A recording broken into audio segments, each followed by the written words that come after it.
En thérapie, il y a une seule chose qui compte, une seule. Sans elle, votre thérapie ne donnera pas grand-chose. Elle vous donnera sans doute des informations, des clés de compréhension, mais il n'y aura pas de vraie transformation derrière. Quand je parle de thérapie, je parle de toutes les formes de psychothérapie, la psychanalyse est l'une d'entre elles. Cette chose centrale, généralement, j'en parle dès ma première séance avec ma patiente, mon patient, mais j'en parle forcément de manière très réductrice et très imparfaite puisque je parle de confiance. J'explique que la confiance, ça ne peut pas se décréter, que ça prend du temps, mais que si elle n'est pas là, le patient, la patiente ne va pas pouvoir parler à cœur ouvert et donc si au bout de quelques séances, cette personne ne se sent pas à l'aise avec moi, ne se sent pas en confiance, mieux vaut qu'elle aille trouver ailleurs son thérapeute, donc quelqu'un avec qui justement les choses vont pouvoir évoluer. Ça, c'est ce que je dis comme une espèce de porte d'entrée dans le processus thérapeutique. Mais le vrai sujet, le vrai cœur d'une thérapie, c'est ce qu'on appelle le transfert. C'est un concept fondamental et c'est de lui dont je veux vous parler aujourd'hui. Comme d'habitude, si vous avez des questions suite à cette vidéo, vous pouvez me les poser en commentaire. Vous pouvez aussi les poser sur mon site cléocéron.com où il y a une page de contact et des forums de discussion. Alors, le transfert, c'est donc un concept qui est central, qui est souvent mal compris, et pourtant il est vraiment essentiel pour comprendre ce qui se passe en séance. En psychanalyse, le transfert, c'est le fait que le patient va actualiser dans sa relation à l'analyste différentes modalités affectives, des attentes, des scénarios relationnels qui en fait sont issus de ses expériences quand il était enfant, de ce qu'on appelle ces relations d'objets précoces. Je vous dis ça en français un peu plus compréhensible. Ce que la personne a vécu dans ses relations importantes du passé et notamment ses premières relations durant ses premières semaines, premiers mois, premières années de vie, les relations avec ce qu'on appelle les figures d'attachement principales. Généralement, ce sont les parents, mais pas forcément, ou pas que. Ces relations-là, elles sont fondamentales dans le développement du psychisme et en fait, elles ne sont pas que des souvenirs vagues qu'on peut avoir une fois adulte. Elles vont se réactiver dans la relation thérapeutique et souvent d'ailleurs de manière inconsciente ou pas totalement consciente de la part du patient. Le transfert, c'est le fait qu'une personne en analyse va, sans s'en rendre compte, déplacer sur son thérapeute des sentiments, des actions, des attentes, des réactions qui en fait ne concernent pas le psychanalyste. Ce sont des réactions qui appartiennent à d'autres relations importantes de sa vie passée. Bien entendu, personne n'est idiot, donc il ne s'agit pas de se tromper sur qui on a face à soi et prendre sa psychanalyste pour sa maman. Bien entendu, non. Mais inconsciemment, on rejoue les mêmes scénarios relationnels, encore et toujours. Ça veut dire quelque chose en fait d'extrêmement important et fondamental. Ça veut dire que dans la relation thérapeutique, notre inconscient va réactiver des modèles relationnels anciens. Et il y a ce qu'on appelle de la répétition psychique. Par exemple, on va expérimenter en thérapie le fait d'avoir peur d'être abandonné, le fait d'avoir peur d'être jugé, le besoin d'être sauvée, l'envie d'être véritablement comprise. On peut expérimenter la mise à distance de l'autre sans que ce soit avec des répercussions terribles derrière, etc. Tous ces mouvements-là, toutes ces, toutes ces modalités relationnelles qui s'expriment, elles ne sont pas inventées le temps de la séance. En fait, ce sont des organisations relationnelles qui sont déjà connues, qui ont déjà été jouées et qui se rejouent dans le cadre analytique.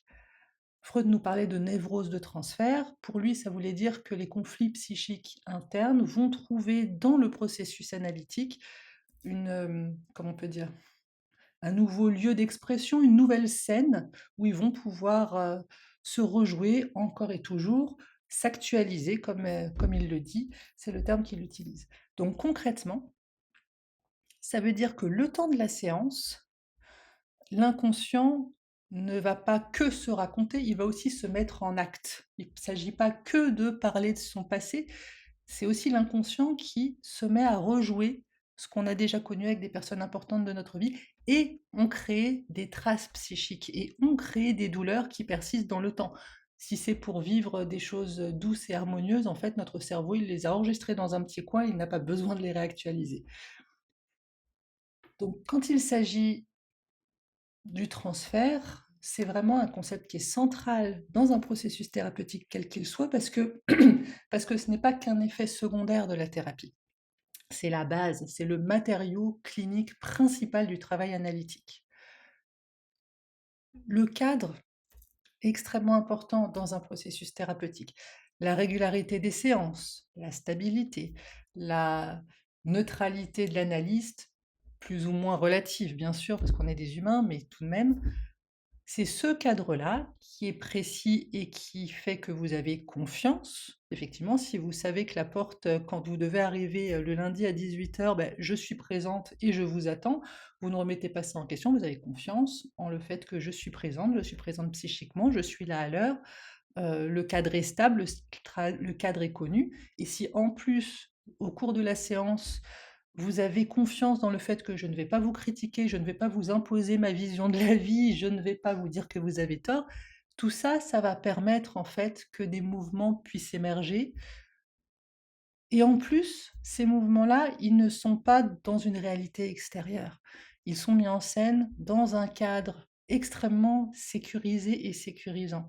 On parle ici de ce qu'on appelle de la mise en scène transférielle, où tout peut être joué sans qu'il y ait vraiment de répercussions pour vous. Dans le sens où, si, vous pouvez dire à votre thérapeute des choses que vous ne diriez pas à votre voisine ou à votre mari, ou du moins pas de la même manière, parce qu'il n'y a pas d'incidence. Nous sommes dans un cadre, nous sommes dans une relation de travail, hem, les choses sont claires et le rôle de l'analyste, le rôle du thérapeute, ça va être de soutenir l'émergence du transfert. Pas d'y répondre de manière réactive, mais de soutenir l'émergence de ce transfert et de l'analyser. Tout, et c'est là où ça devient complexe, et c'est pas juste une copine avec qui vous parlez, qui pourrait faire ce travail-là, parce qu'il s'agit aussi de travailler en même temps sur ses propres mouvements internes. Je parle du thérapeute, donc de moi en l'occurrence. Pendant que vous me parlez en séance, il y a ce qui se passe de vous vers moi, c'est le transfert, mais de mon côté, il se passe aussi ce qu'on appelle le contre-transfert. Parce que c'est vraiment très important de savoir que le transfert, c'est jamais à sens unique. Le contre-transfert, ça va être tous les affects, toutes les réactions, toutes les pensées qui vont m'arriver parce que vous m'avez dit partager, montrer quelque chose. Tout ça, c'est pas un bruit parasite que je devrais mettre de côté et ne pas travailler. C'est un outil clinique extrêmement précieux que le contre-transfert, à condition bien sûr de ne pas le subir, de ne pas être dans la réaction. Je veux dire, si vous me racontez, quelque chose qui pour moi, fait écho à, un traumatisme que j'ai connu, si je me mets à pleurer ou si je me mets en colère contre vous, je suis complètement en train de subir et non pas d'élaborer le contre-transfert et donc je suis hors des clous. Donc le transfert, pour conclure, c'est une réactualisation du passé dans le présent, dans le cadre de la relation analytique. C'est une opportunité. C'est vraiment une opportunité pour vous en tant que patient.